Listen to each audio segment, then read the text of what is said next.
지난 한 주간을 못 뵀는데 굉장히 긴 시간이 흐른 것 같습니다. 시간이란 늘 이렇게 상대성이 있고 또 우리가 그 시간을 어떻게 느끼느냐에 따라 다른 것 같습니다. 지난 수요일은 디무대학교 김병주 형제님이 오셔서 디무대학교 동영상을 보여주면서 참 놀라운 모습을 봤습니다. 김기수 형제님 그 결혼식 때 그 공사되는 골조가 올라간 모습을 보고 동영상으로 다 지어지고 또 아이들이 또 한 80명 정도 이렇게 잘 자라고 있는 것을 볼 때 감사가 되었습니다. 저는 그 8월 2일부터 5일까지 서대문 교회 수양에 복음 집회 다녀왔습니다. 그 서대문 교회 제가 처음 이제 성도들을 뵙고 했는데 짤막하게 제가 본 것에 대해서 마치 이제 정탐꾼 중에서 12정탐꾼이 있지만 10명과 2명은 큰 차이가 있습니다. 그래서 제가 2명의 그 입장에서 한번 그 서대문 교회를 간략하게 소개를 해야 되겠다 하는 생각이 듭니다. 우리 모임에서 사실 가장 오래된 50년 이상 된 교회고 참석 인원이 한 304명이었습니다. 그리고 구도자가 68명이었습니다. 그 중에서 대부분이 성도 가정에 그 학생들, 청년들이 있었고 또 새로 모시고 온 어른 구도자들도 많았습니다. 초등학교 6학년부터 1살까지가 90명입니다. 그래서 전반적으로 굉장히 젊은 교회라고 생각하시면 됩니다. 그런데도 어른 되는 그 성도님들이 3박 4일 동안 서울에서 그 충청북도 괴산군에 있는 그 수양강까지 4일 동안을 구도자들을 모시고 온다는 것은 참 쉽지가 않습니다.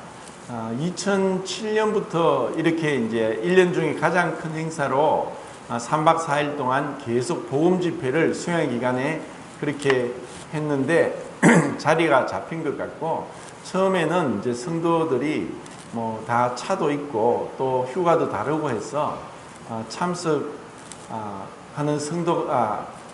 모든 성도가 참석을 못했답니다. 그래서 이제 송찬 형제님이 강단에서 교회 수양에 참석하지 않고 가족끼리 따로 휴가를 가는 성도들은 저주를 받을지어다. 제가 그 얘기를 듣고 끔찍하다는 생각이 들었는데, 그것이 바로 주님을 사랑하는 마음이고 교회 성도를 사랑한다면은 또 충분히 그렇게 하실 수 있고 그런 생각이 듭니다. 저도 사실 이 무더운 올 여름에 최고의 피서를 하고 왔습니다. 그 구도자들 상대로 5시간 복음, 5번의 복음이 있었는데 거의 한 8시간을 지낸 것 같아요. 그리고 오전에 또 오후에 전할 때 그 이제 식사 시간 이외에는 눈, 코, 뜰 새 없이 구도자 상담을 한다고. 사실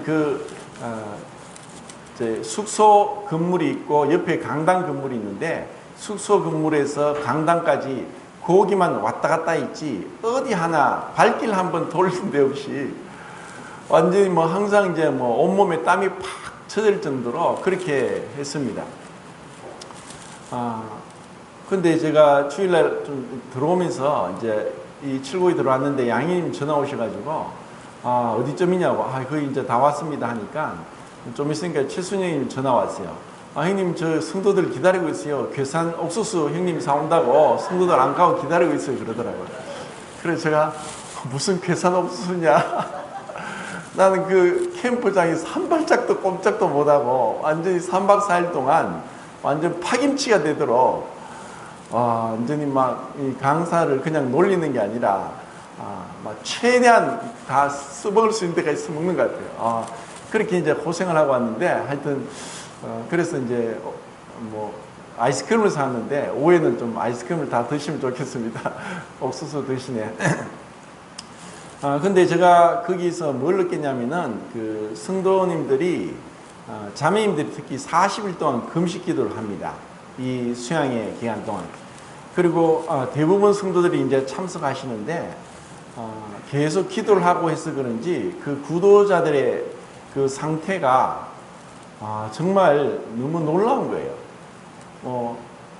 어린 학생부터 해서 어른에 이르기까지 그 마음에 정말 구원받기를 원하고 내가 구원받지 못했고 또 이런 어떤 마음으로 막 눈물을 흘리면서 구원받기를 원하는 그런 것들을 보면서 놀랐습니다. 그래서 이것은 정말 성도님들이 오랫동안 기도하고 또 그 삶에서 본을 보였기 때문에 가능하다. 그래서 장로 일을 하는 형제님이 4분인가 제가 봤는데 그분들도 얘기합니다. 참 신기하다. 어떻게 요즘 세상에 보험 집회를 하면 구도자도 없는데 그 서울에서 이곳까지 멀리 4일 동안 구도자를 데리고 오는 것을 보면 정말 신기하다. 그들이 삶 가운데서 어떻게 살았기에, 어떻게 성도의 삶을 살았기에 그 구도자들이 이 성도들의 삶을 보고 이곳까지 와서 복음을 듣고자 하는가 하는 것에 대해서 이제 장로님들도 굉장히 의아해했습니다.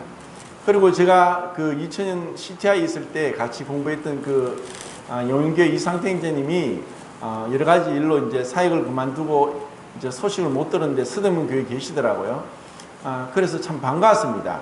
근데 이제 그분이 하는 말이 자기가 서대문 와서 장로가 누군지 몰랐다. 이런 얘기를 해요. 그만큼 이제 장로님들이 뭐 신실하게 낮은 자세에서 섬기는 거죠. 그래서 제가 이제 식사 중에 그 2분의 장로님과 식사하면서 말씀을 이런 얘기를 하니까 그 나이 제일 많은 장로 형제님이 장로가 제대로 못하니까 성도들이 알아서 잘하는 겁니다. 이렇게 이제 겸손하게 얘기를 하시니까 참 감사가 되더라고요. 그리고 그 이제 강당이 극장식으로 그렇게 이제 되어 있는 좌석 배치가 되어 있기 때문에 사실 잘은 안 보이지만 대충 어렴풋하게 그 상황이 보입니다. 그런데 그 집회 시간 동안에 뭐 사실 뭐 누가 외치는 사람도 없고 또 뭐 그 집회 참석하라고 뭐 방마다 이렇게 다니는 사람도 없는데 시간만 되면 다 자리에 앉아 있고 주일학교 어린아이부터 주와 같은 어린아이부터 나이 드신 모친님 부친님에까지 전 성도들이 그냥 집회 시간 되면 다 오는 거예요. 그것이 너무 참 놀랍고 정말 조용조용하게 그렇게 집회를 빠지지 않고 하는 거예요. 그리고 저도 그 쉬는 시간에는 늘 개인 상담을 한다고 제대로 뭐 그 다른 성도들하고 교제도 못했어요. 그 많은 구도자들 다 상담을 못했지만 계속 이어지니까 밤 12시 새벽 2시까지 뭐 상담을 하다 보니까 뭐 정신이 없었죠. 그래서 한 번씩 이렇게 화장실 간다고 조금 바깥에 나와보면은 그 복도에 또 식탁이 있고 한데 그곳에서 또 성도들이 구도자들하고 보험 교제하고 있고 또 성도들이 또 교제하고 있고 너무너무 놀라워요. 그래서 참 서울 사람들이 말도 많고 시끄러운 줄 알았는데 충청도 와서 그런지 너무너무 느릿느릿하게 조용조용하게 그렇게 지내시더라고요. 그런 것들이 참 감사가 됐습니다. 그리고 그 집회 때마다 이제 사회 보시는 행제님들이 40대, 50대 행제님들 같은데 얼굴을 못 보니까 목소리를 그렇게 분간이 돼요. 그런데 하나같이 왜 저렇게 말이 어눌할까 이런 이제 생각이 들었습니다. 말이 너무 어눌해요. 제대로 사회를 보는데 매끄럽지는 못해요. 그런데 처음에는 딱 그런 인상을 받았는데 그 사회 보는 중간중간 하는 그 말들이 참 그 깊이가 있고 또 십자가가 무엇인지 아는 것 같고 참 성숙되다는 이런 생각이 들었습니다. 그래서 그리스도의 삶은 말을 잘하는 데 있지 않습니다. 그 말에서 정말 십자가를 알고 그리고 자신을 겸손하게 낮추고 그리고 그 그리스도를 얼마나 드러내고 하는 어떤 성숙도로서 그 사람의 말을 우리가 통해서 그 사람의 그 신앙을 가늠할 수 있죠. 이런 것들이 참 감사가 되었고, 또 찬양을 인도하는 청년 형제가 그 넓은 강당에 한쪽 구석에 정말 처박혀서 기타를 치면서 찬양을 인도해요. 그런데 참 목소리도 좋고 한데 참 그 젊은 형제답지 않게 그런 이제 찬양을 하는 중간중간 그런 이제 말들이 참 굉장히 이제 믿음의 깊이가 있다 하는 그런 생각이 들더라고요. 그 중에 이제 구도자 중에는 뭐 사급 공무원도 왔는데 정말 그 구원 받으려고 정말 이제 눈물을 흘리면서 구원 받고자 해요. 그래서 제가 쭉 물어보니까 그 삶이 아직 정리가 안 됐어요. 뭐 사급 공무원이니까 뭐 늘 고위 공직자들하고 골프 치고 이런 생활이 있기 때문에 그런 생활 속에서 돌이키지 않으면 구원받지 못한다. 그렇게 돌이키겠느냐 하고 했을 때 머뭇거리면서 끝내 대답을 못했어요. 근데 이제 나중에 그 집회 끝나고 나서 들으니까 수요 집회에 참석했다는 얘기를 하더라고요. 그런데 이제 그런 상태들을 봤을 때 언젠가는 구원받겠다 하는 이러한 것을 이제 알 수 있었습니다. 그리고 또 구도자 한 분은 이제 50세인데 10년 동안 알코올 중독으로 인해가 전국의 여러 알코올 집중치료 병원에서 입원해서 10년 동안 계신 분입니다. 근데 그 동생분이 계속 기도하고 해서 정말 10년 동안 뭐 폐인이 되다시피 한 그 형을 위해 기도하고 해서 집회 데려왔어요. 제가 이제 쭉 그 상담을 했는데 진짜 이제는 주님 앞에 완전히 낮아져서 이제 복음을 받아들이고 이제는 완전히 술을 끊고 새 사람이 되겠다고 정말 하나님 앞에 선을 하고 서약을 하고 그리고 이제 오늘 이제 그 정읍에 있는 그 병원에 입원해 있었는데 정읍 금분교회를 간다고 이제 얘기를 듣고 그리고 제가 그쪽으로 소개를 했습니다. 여러 이제 구도자를 상태를 보면서 성도들이 삶에서 본을 보이고 기도하지 않으면 안 된다 하는 그러한 것을 이제 강하게 느낍니다. 제가 좋아하는 한 그 분이 있는데 나이가 원래 61세입니다. 근데 그분이 이제 초창기에 80년대 서울에서 그 운동권으로 유명한 서울의 조직을 조직한 이제 PD 계열의 운동권 중심 인물이었는데 완전히 이제 전향을 했습니다. 그분이 이제 이런 얘기를 해요. 운동권 학생 후배들 참 많은데 자기가 그 서울에 또 전국에 이러한 조직을 만들고 교육시키고 또 그 당시에 이제 거의 영어로 된 그 공산주의 책들을 자기가 번역을 해서 교육했던 그러한 분인데 한 번씩 이제 그런 후배들을 이렇게 만나서 얘기를 한답니다. 너 전향했니? 이렇게 묻는데요. 그래서 뭐 여러 가지 이렇게 말을 이제 들으면서 시간이 지나면서 이제 자기는 안답니다. 그 운동권 학생이 전향을 했는지 하지 않았는지는 한마디 물어보면 안답니다. 너 옛날 친구 만나니 안 만나니? 옛날 친구와 관계 끊었니? 이렇게 물으면은 그 사람이 전향했는지 안 했는지는 안답니다.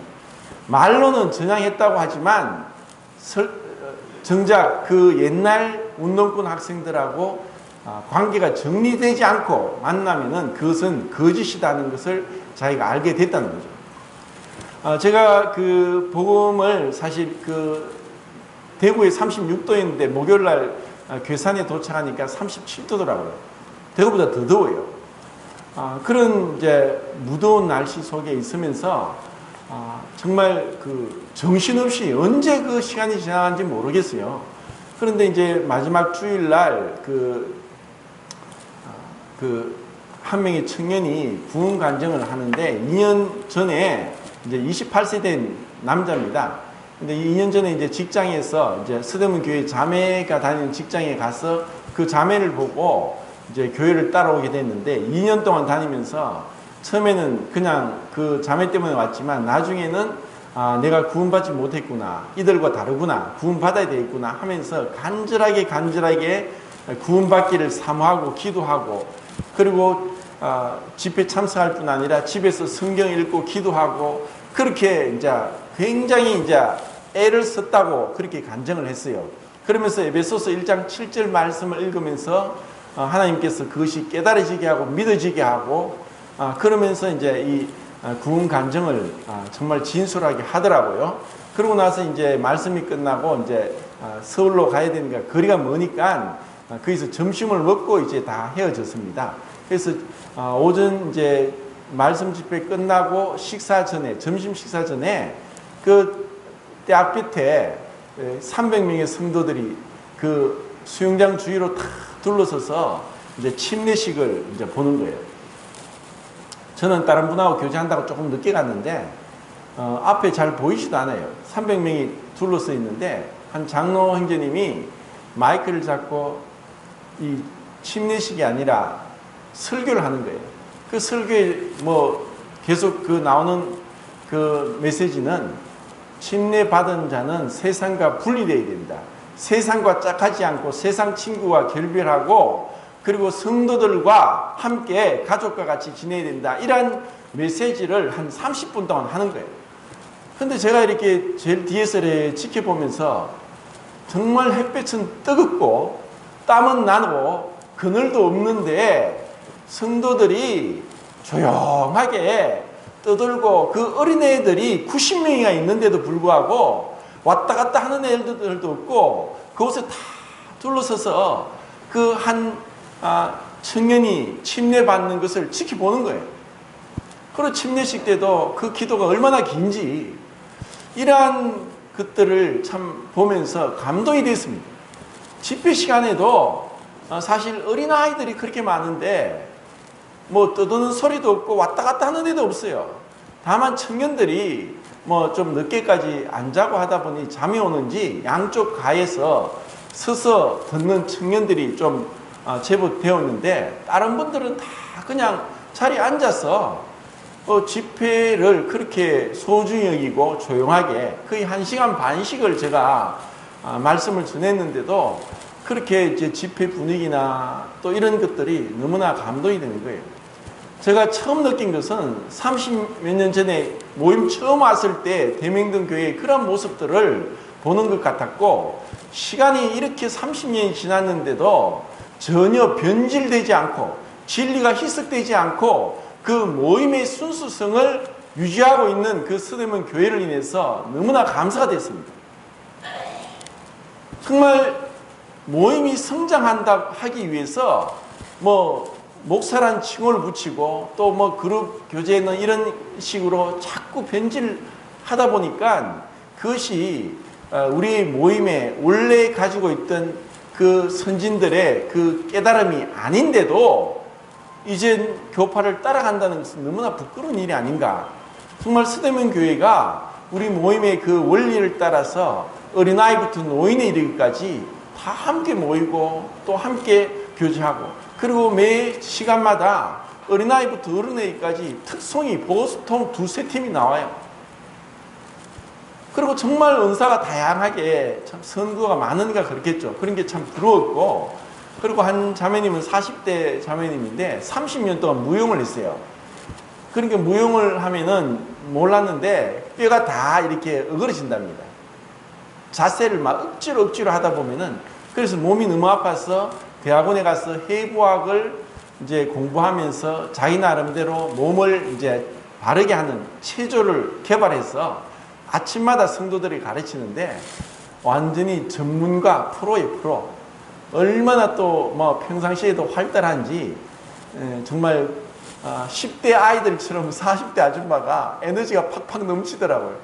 이러한 여러 성도들을 보면서 감사가 되었고, 그리고 뭐 성악전관 그런 분들도 있고 해서 찬양팀, 서대문 찬양팀의 찬양이 참 너무 수준도 있고 그런 것을 봤습니다.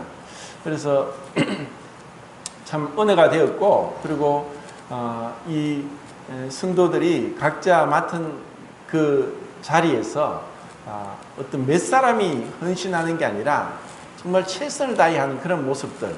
그리고 구도자 반을 맡은 그 허정철 형제님은 제 또래인데 미국 엠마오 성경학교 나오고 또 무디 성경학교를 지금 다니고 있는 중에 와서 구도자들 한 명 한 명 체크하고 실시간으로 그들의 상태가 카톡에 올라오고 또 그들의 상태를 다 얘기하면서 저하고 이제 상담을 하도록, 그리고 그 상담 끝나고 나서 또 여러 가지 의논을 하고 이런 것을 하면서 그냥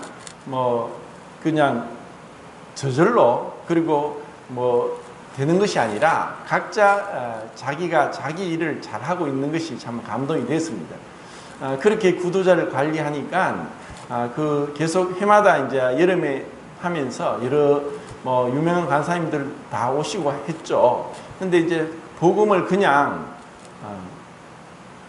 전도자인데도 구원자인 것처럼 구원을 받았다 하고 얘기한다는 것을 상당히 이제 불쾌하더라고, 그 형제님이. 그래서 저도 구원자가 주님이시지, 저는 씨를 뿌리고 물을 줄 뿐이고 구원하시는 분 주님인데 주님보다 너무 앞서서 그래 네가 믿으니까 구원 받았다 하는 것은 우리가 주의 성령님의 주권을 침해한다고 저도 생각합니다. 그래서 우리는 복음을 선포할 뿐이고 성령이 역사하셔서 그 영혼이 깨닫고 죄를 깨닫고 회개하고 옛생활에서 돌이키고 그리고 성도들과의 한 무리 안에 들어오기까지 우리가 구원 받았느니 받지 않았느니 하는 얘기를 하지 않는 게 좋다, 이런 얘기를 했습니다. 그래서 제가 메시지마다 사실 분명하게 하나님 앞에 돌이키지 않고 하나님 앞에 죄를 회개하고 엎드리지 않고서 지식적으로 구원받았다고 하는 것은 거짓이다. 그렇게 하다가 주님 앞에 영원한 멸망의 형벌을 받는 어리석은 자가 없기를 바란다고 계속 강하게 메시지를 전했는데 70된 형제님이 거기서 도전을 받았어요. 막 안절부절 못하면서 제가 상담하는데 갑자기 방에 팍 들어오는 거예요. 그리고 이제 그 허정철 형제님이 이제 진정시키고 이제 그 다음날 이렇게 시간을 잡아서 교제를 했는데, 이분이 26년 전에 구원 받았고 또 침례받고 6년 동안 교회 생활을 하다가 19년 동안 세상에서 살았어요. 어쩌다가 한 번씩 교회를 왔는데 이번에도 어쩌다가 교회를 왔어요. 그런데 제가 메시지에 이 복음이 지식적으로 구원받고 그리고 머리로만 알고 삶의 변화가 없고 세상과 분리되지 않은 그러한 믿음은 진정한 구원이 아니다 하고 이제 강하게 얘기를 하니까 이분이 도전을 받았어요. 그래서 정말 내가 지금 구원 받았는지 안 받았는지 알고 싶고 또 어떻게 해야 되느냐 하면서 그 70대 형제님이 정말 겸손하게 어린아이처럼 모든 말씀을 받는 걸 봤어요. 그래서 제가 그랬어요. 정말 이제 이대로 가서 정말 이제 믿는다고 하고 제가 감정을 들어보니까 구원 받은 것 같은데 19년 동안 세상과 짝하고 살았던 것들에 대해서 부끄러운 구원이고 그리고 롯과 같이 모든 게 불타버릴 수 있다. 진정으로 구원 받았다면은 이제 돌이키고 하나님 앞에서 구원 받은 자의 삶을 보여라.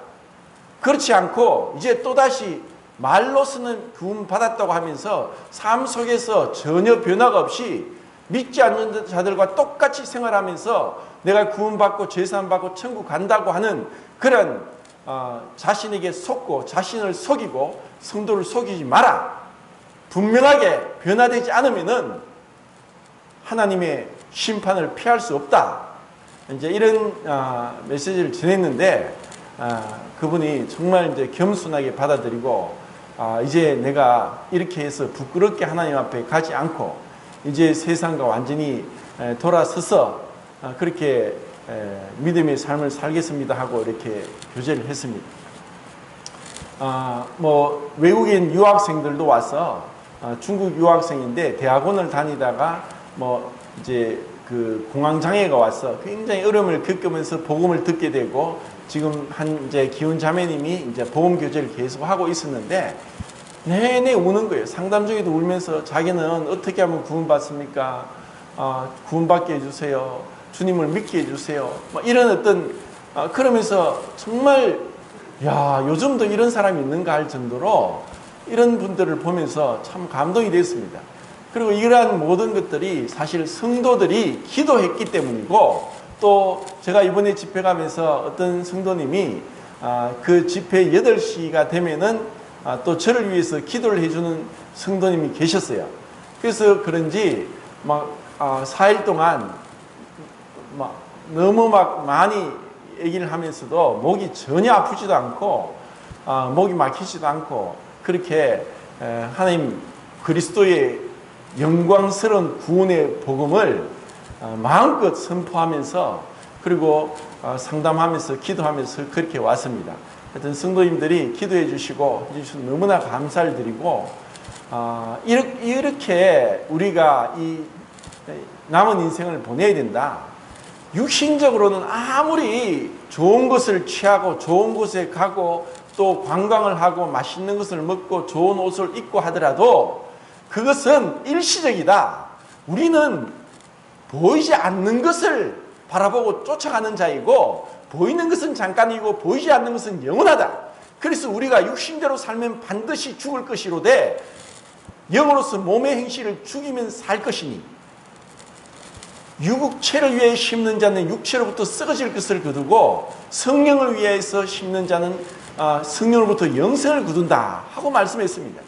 우리가 구원받고 나서도 정말 그리스도인으로서 분리된 경건한 거룩한 믿음의 삶을 살지 않는다면은 주님 앞에 계산되지 않습니다. 그것은 불타버릴 것입니다. 제가 어제까지 신동훈 부치님 병원에 지금 지메디 병원에 가셨는데, 그게 2번 갔고 동산병원은 몇 번이나 갔는데, 사실 그 성도를 문안하는 것이 형식적으로 한 번 간다고 되는 게 아닙니다. 저는 가면서 그런 생각이 들었습니다. 주님이 우리를 막으시면은 우리가 할 수 있는 게 없다. 이사야서 2장 22절에 그 호흡이 코에 있는 자들 수에 칠 가치가 어디 있느냐, 이런 말씀합니다. 호흡이 멈추면 죽습니다. 우리가 아무리 젊고 또 여러 가지 꿈이 있고 또 좋은 직장과 돈과 관계가 되어 있을지라도 주님의 뜻이 아니고, 주님께서 오늘 밤이라도 당장 우리 영혼을 도로 찾으시면은 모든 것을 내려놓고 가야 됩니다. 계산해야 됩니다. 주님 앞에서. 오늘은 시편 25장을 한 절씩 보면서 기도에 대해서 말씀을 드리겠습니다.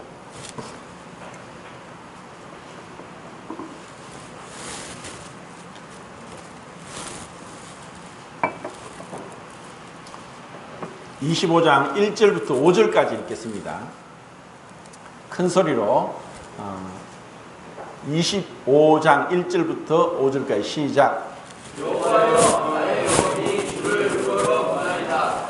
나의 하나님이여, 내가 주께 의지하여 싸우니 나를 부끄럽지 않게 하시고, 나의 원수들이 나를 이겨 대가를 부르지 못하게 하소서. 주를 바라는 자들은 수치를 당하지 아니하려니와 까닭없이 속이는 자들은 수치를 당하리이다. 여호와여, 주의 도를 내게 보이시고 주의 길을 내게 가르치소서. 주의 진리로 나를 지도하시고 교훈하소서. 주는 내 구원의 하나님이시니 내가 종일 주를 기다리나이다. 우리는 지금 3000년 전에 한 성도의 그 마음속을 들여다보고 있습니다. 그 3000년 전에 한 성도는 하나님의 사랑을 받은 자란 이름의 뜻을 가진 다윗이고, 그리고 그 다윗은 하나님 앞에서 기도가 무엇인지를 시편을 통해 가르쳐 주는데, 우선 이 25장을 통해서 그 다윗의 마음이 어떠한지, 그리고 어떻게 해서 하나님께서 다윗을 향해서 내 마음에 합한 자다 하는 것을 이 다윗을 통해 볼 수 있습니다. 그리고 이 다윗의 기도는 사실 오늘날 우리와 다르지 않는 그런 환경 속에 있다는 것도 볼 수 있는데, 그 기도를 통해서 다윗이 얼마나 간절하게 하나님을 찾고 있는지, 그리고 이러한 그 다윗의 마음을 통해 정도의 차이는 있겠지만 구원받은 자의 내면은 정도의 차이는 있지만 이와 같이 하나님을 향한 갈망, 하나님을 바라보는 그런 주바라기 같은 마음이 없다면은 그 구원을 의심해야 됩니다. 좀 전에 그 서대문교회 그 한 노행점을 얘기를 들었는데, 정말 구원받았다면은 사생자가 아니라면 징계가 있고 또 하나님의 교훈과 책망과 바르게 함과 의로 교육하기에 유익하며 우리를 하나님의 사람으로 온전하게 하십니다. 어떠한 상황에서든지 하나님이 우리를 깨우치시고 돌이키게 합니다. 왜냐? 어떠한 부모가 자식이 잘 되도록 징계하지 않는 부모가 있느냐? 징계가 없다면 사생자다. 그것처럼 너희들이 하나님의 징계가 없다면 사생자다 하고 히브리서 12장에 말씀하고 있습니다. 우리는 하나님의 은혜로 구원을 받았지만 지금 다윗이 계속 죄에 대한 그 기도를 하는 것은 죄의 권세로부터의 구원을 갈망하고 있는 기도입니다. 구원받은 자들은 죄의 형벌로부터는 구원을 받았습니다. 그런데 그 죄의 형벌로부터 구원받았다는 증거는 죄의 권세를 향해서 싸움을 하고 투쟁을 하고 또 그 죄의 권세에 짓눌려서 넘어지고 죄를 범하고 그리고 의기소침해지고 낙담할 수도 있지만 끝까지 항상 반복해서 죄의 권세에 짓눌리지 않고 죄의 권세를 이길 수 있는 능력을 가지고 있기 때문에 시간이 지나서 이 죄의 권세로부터 이기고 승리하는 그러한 삶을 살게 되는 것이 구원받은 자의 증거입니다.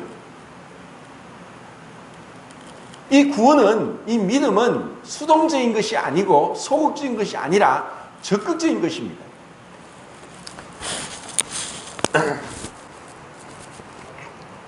우리의 그 구원은 하나님의 권위에 대한 순종으로 우리의 구원을 나타냅니다. 이 권위에 대해서는 순종이 따릅니다. 이러한 순종의 밑바탕은 분명히 로마서 1장과 16장에 믿음이라고 합니다. 믿음은 우리 마음에 숨겨진 비가시적이고 비체험적인 체험입니다. 그런데 그 마음에 숨겨진 믿음이 진정한 믿음이라면 순종이 나옵니다.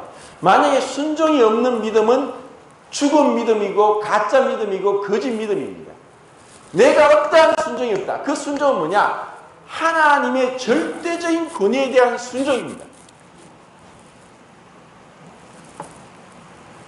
죄는 하나님의 권위를 업신여기고 자기를 하나님과 같이 되겠다는 거짓 뱀의 말에 속아서 거짓말에 속아 넘어간 것이 죄의 시작입니다.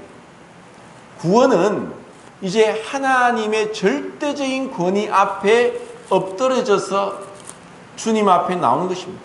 이것을 우리는 시편에서 다윗의 기도를 통해서 강하게 느낍니다. 그리고 이 다윗은 우리와 비슷한 점이 있습니다. 다윗은 지금 대부분의 시편이 그 이새의 집에서 8째 아들로 태어났을 때 사무엘 선지자가 와서 하나님께서 기름 부으시는 자로서 기름 부음을 그 집안에서 받게 됩니다. 그렇게 하나님으로부터 왕으로서 기름 부음을 받았음에도 불구하고 그 당시에 이스라엘의 왕은 사울이었습니다. 그리고 그 다윗이 그 형들이 전쟁터에 나갔을 때 아버지 이새의 명을 받아서 형들에게 음식을 갖다 주라고 해서 음식을 갖다 주러 갔다가 골리앗이 나와서 40일 동안 조석으로 그 거대한 3m 이상 되는 덩치의 몸을 보이면서 무장하고서 너희 이스라엘 사람 중에 나와 싸워서 대결하자. 너희가 중에 한 명이 나를 이기면 우리가 너희 종이 되고 내가 이기면 너희가 나의 종이 된다 하고 나오니까 그 이스라엘의 어떠한 군사도 그 거대한 몸집의 골리앗 앞에서 완전히 쫄아가지고 죽을 것처럼 두려움에 떨고 있었습니다. 그때 어린 10대 소년 다윗이 이러한 장면을 보면서 한 가지를 들었습니다. 이 할례 없는 블레셋 거인이 하나님을 모욕하는 소리를 듣고는 도저히 참을 수 없었습니다. 네가 어떻게 나의 하나님을 모욕하느냐 하면서 하나님의 이름을 의지해서 돌멩이 5개 가지고 그 골리앗을 무찌릅니다. 그러자 이제 상황은 이제 블레셋은 쫓겨나고 이스라엘이 승리하게 되는데 이런 가운데 이제 다윗이 사울의 밑에서 이제 장관으로 있다 보니까 사울이 계속 다윗에 대한 시기 질투로 다윗을 죽이고자 합니다. 이제 다윗은 도망 다니죠. 분명히 하나님으로부터 기름 부음을 받고 왕이 되었음에도 불구하고 아직 그 나라의 왕은 사울입니다. 그리고 사울은 자기를 죽이려고 합니다. 광야로 동굴로 도망 다니면서 언제 죽을지 모르는, 혼자서 도망 다니면서 3,000명 이상의 군사를 거느리고 다윗을 잡으러 오는 사울을 피해 다닙니다. 거기서 원수가 많았습니다. 이러한 다윗처럼 우리 그리스도인들도 시물 페카토 시물 유스투스, 우리가 신분은 의인이지만 우리의 상태는 죄인입니다. 하나님이 우리 위에서 보실 때 죄가 없지만 우리 안에는 죄가 있습니다. 죄의 형벌로부터는 구원받았지만 죄의 권세가 우리를 계속 짓누르고 하나님 앞에 나가지 못하도록 방해합니다. 이런 가운데 있는 다윗과 우리는 동일합니다. 진정으로 우리가 구원받았다면 이와 같은 모순 속에서 갈등을 느끼게 되어 있습니다. 나는 왜 하나님 앞에 모든 죄를 용서받았는데 왜 죄가 자꾸 나를 짓누를까? 진정으로 죄를 아는 것은 정말 구원받고 났을 때 그때 죄가 얼마나 끔찍하고 무섭고 가공할 만한 나의 힘으로는 도저히 상대할 수 없고 이길 수 없는 엄청난 존재라는 것을 알게 됩니다. 그런데 이 죄에 대해서 제가 누누이 말씀드리지만 죄의 형벌로부터 구원받았기 때문에 이 죄는 이제 상관이 없다고 하는 것은 거짓이고 그것은 마귀의 가르침입니다. 우리를 구원한 목적은 하나님께서 내가 거룩하니 너희도 거룩하라. 레위기 말씀에 베드로전서 1장에 그대로 인용합니다. 우리가 구원받은 목적은 하나님이 거룩한 것처럼 우리가 거룩하고 경건하고 의롭고 그리고 죄로부터 분리되는 것이 구원의 목적입니다. 그런데 구원받았다고 하면서 지식적으로 머리로 알고 여전히 죄의 종로로 다는 것은 거짓 구원입니다. 우리는 의의 종이 되도록 하기 위해서 죄의 종으로부터 구원받은 것이지 죄를 짓고도 죄가 아니라고 거짓말하면서 스스로 속이고 그리고 다른 사람도 속이는 그런 엉터리 같은 모순 덩어리의 그런 자가 되도록 위선적인 자가 되도록 그런 것이 아니라는 것입니다. 우리의 진정한 구원은 삶 속에서 거짓되지 않고 진실되게 그리고 죄로 인해서 무화과나무 잎사귀로 부끄러운 데를 계속 가렸지만 그 무화과 잎사귀가 마르기 때문에 또 가리고 하는 것처럼 이제 우리가 여러 가지 말로 또 여러 가지 어떤 그 행동으로 자기의 진실을 속이고 있다면은 절대로 우리는 투명한 성도의 교제를 할 수 없고 하나님 앞에서 살 수 없습니다. 하나님은 이것을 아십니다. 그렇기 때문에 다윗이 이렇게 죄로부터 계속 구원받기를 원하는 것처럼 우리가 진정으로 구원받았다면은 날마다 이 정결하게 되는 정말 죄로부터 자유하게 되고자 해서 주님 앞에 엎드리지 않을 수 없다는 것입니다. 그리고 빛 가운데 나갈 때 그때 내가 했는 말이나 내 자신의 모습을 봅니다. 왜 세상 사람들 그리고 구원받았어도 여전히 죄 가운데 행하면서 세상 짝하고 있는, 저는 그런 자를 괴물이라고 합니다. 하나님의 엄청난 구원의 은혜로 구원받고 사랑을 받았음에도 불구하고 여전히 세상 사람처럼 살아가는 자들은 제가 볼 때 괴물입니다.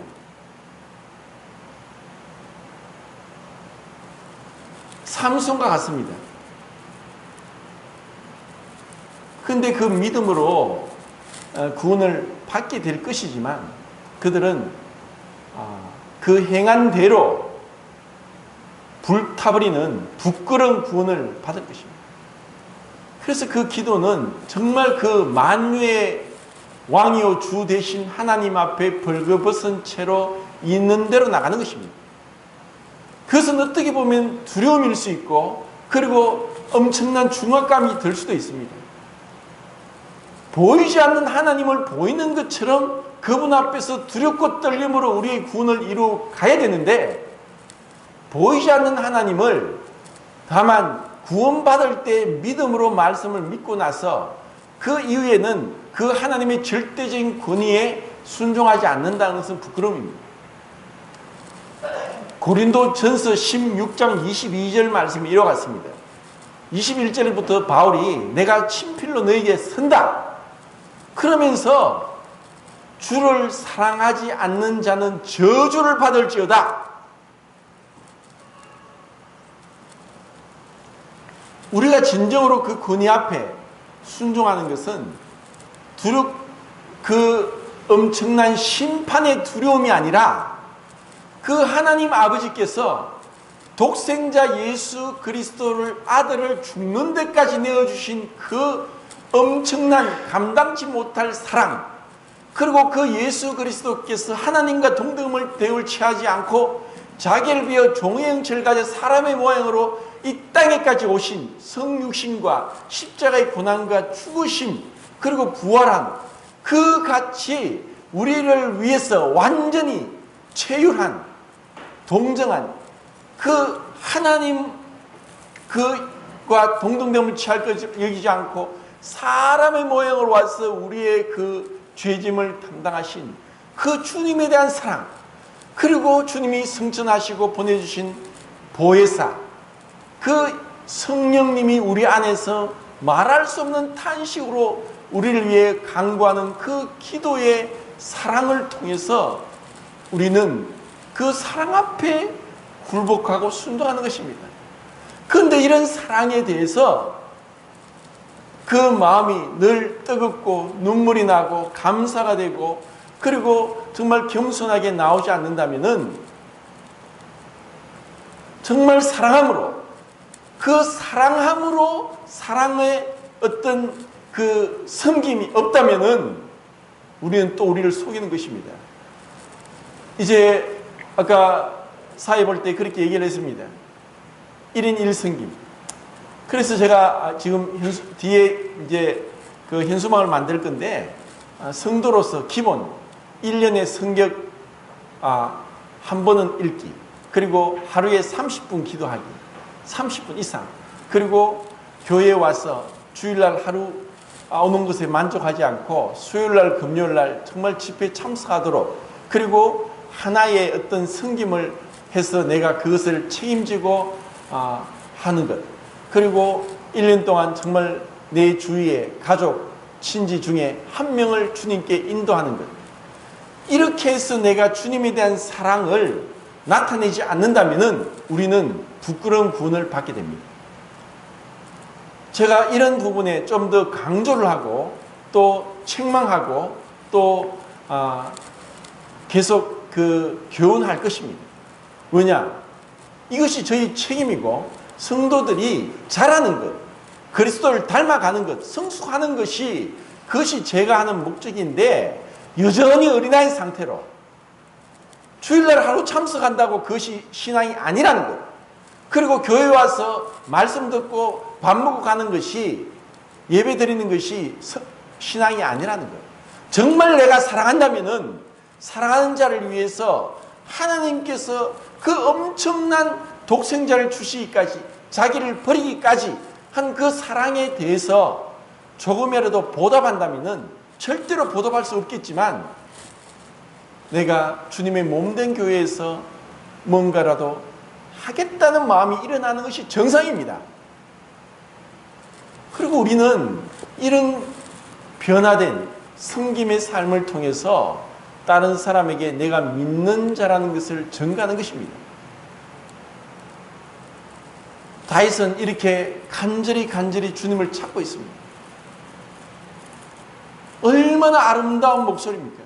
이 세상에 이보다 아름다운 음악이 없습니다. 이렇게 아름다운 사람이 없습니다. 이렇게 주님을 간절히 찾는, 주님에 대한 사랑이 물씬 풍겨나고 3000년이 지났지만 이런 것을 우리는 보고 있습니다. 그리고 그 고난 속에서 다윗은 외치고 있습니다.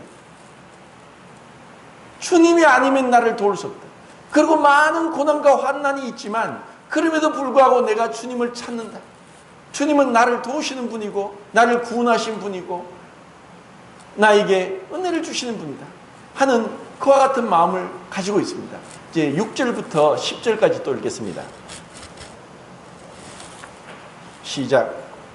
여호와여 주의 구주하심과 인자하심이 영원부터 있었사오니 주여 이것들을 기억하옵소서.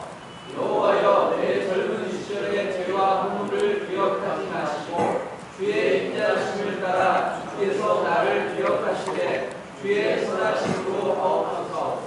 여호와는 선하시고 정직하시니 그러므로 그의 도로 죄인들을 교훈하시리로다. 온유한 자를 정의로 치료하시며 온유한 자에게 그의 도를 가르치시리로다. 여호와의 모든 길은 그의 언약과 증거를 지키는 자에게 인자와 진리로다. 예, 구원은 주님이 나를 위해 무엇을 행하시는가도 구원이지만 주님은 우리를 위해 행하신 것보다 더 크신 분인데 그것은 바로 주님이 어떠한 분인가 하는 것을 알아가는 것입니다. 영생곧 유일하신 참 하나님과 그가 보내신 자 예수 그리스도를 아는 것입니다. 우리가 그분이 나를 위해 행한 그 구원의 사역에만 머물러 있는 것은 어린아이입니다. 다윗이 고백하는 것처럼 그분이 어떠한 분인가, 내가 믿는 분이 누구인가, 그리고 그분의 그 신적인 속성과 그 위대함은 어떠한가, 그것을 알 때 우리는 정말 그분 앞에 엎드려집니다. 그리고 우리가 구원받았다 할지라도 정작 정직하고 자기를 살펴보고 조망한다면은 이러한 나 같은 죄인을 살리신 이제 시간이 됐습니다. 이 시편 25장을 계속 묵상하면서 이제 못다한 부분은 다음에 교제를 하겠습니다. 정말 좀 더 많이 묵상하고, 마르틴 루터가 그런 이야기했습니다. 기도와 묵상과 고난이 그리스도의 삶을 변화시키고 성숙시킨다. 기도는 말씀을 묵상하면서 그 깊이에 빠져 들어가는 것입니다. 그리고 고난 속에서 뒤로 물러가지 않고 침륜에 빠지지 않고 더욱더 간절하게 하나님을 찾는데 우리가 주님 앞에 변화됩니다. 주님의 그 아름다움, 위대함, 지존무상함, 거룩하시고 영원하심을 묵상하면서 그분 앞에서 우리의 삶이 거룩하게 경건하게 세상과 분리되면서 주님 앞에 부끄러움 없이 설 수 있기를 간절히 바랍니다.